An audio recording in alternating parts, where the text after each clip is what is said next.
امام محمد باقر علیہ السلام فرماتے ہیں، رسول خدا صلی اللہ علیہ وآلہ وسلم میں 3 ایسی خصوصیات تھی جو کسی اور میں نہ تھی۔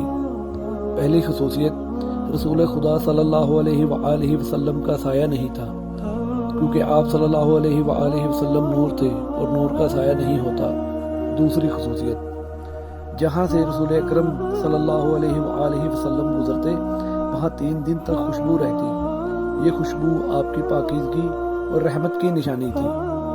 تیسری خصوصیت، جب بھی آپ صلی اللہ علیہ وآلہ وسلم کسی درخت یا پتھر کے قریب سے گزرتے وہ سجدہ کرتا تھا، کیونکہ کائنات کا ذرہ ذرہ آپ کی عظمت کا قائل تھا۔ یہ 3 معجزات اس بات کی گواہی دیتے ہیں کہ رسول اکرم صلی اللہ علیہ وآلہ وسلم نور الہی اور رحمت مجسم ہیں۔ صلی اللہ علیہ یا رسول اللہ صلی اللہ علیہ وآلہ وسلم۔